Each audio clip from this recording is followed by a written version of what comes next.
Alright, this is how to make ionic liquids.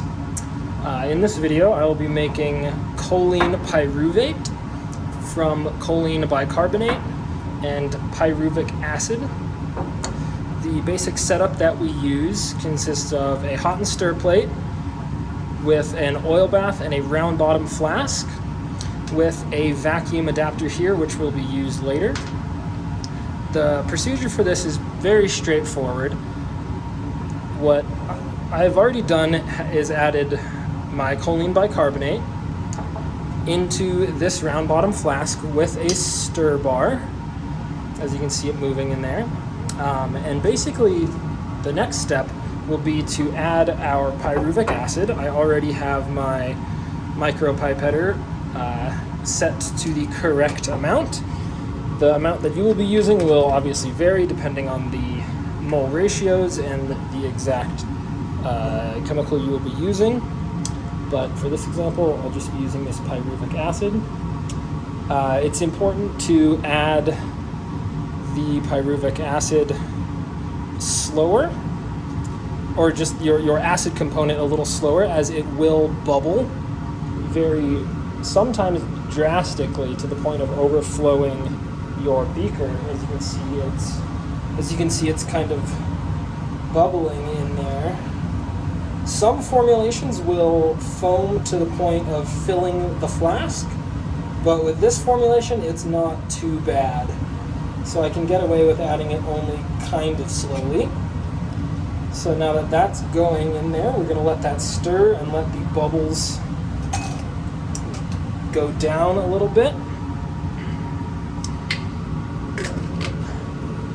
Now, as this goes, we are going to then attach our vacuum flask to right there. Oh, also I should mention, we heat these to about between 40 and 50 degrees C, which on this type of hot plate is around a 3. 3 and 4 is right around where that temperature lands. So now that we have our vacuum adapter switched, I will turn on the vacuum.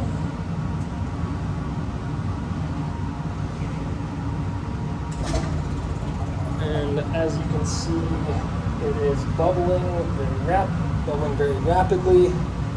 And we are going to let this sit and react overnight and let it also drive off the rest of the water. All right, so step 2 of ionic liquids, of making them, is to get them out of the round bottom flask. I have already done the steps of removing it from here, wiping off the oil from this, and I'll just remove the stir bar. Now, what I'll normally do is, well, first before this step is pre-weigh this flask so you can get a yield, and I will then weigh this flask again and to get a total yield, and then once I've transferred it into this little storage flask or thing here, I'll weigh that again so I know how much I've lost in here, because these ionic liquids are often very, very viscous and kind of sticky, so you will lose a lot to just transfer air essentially.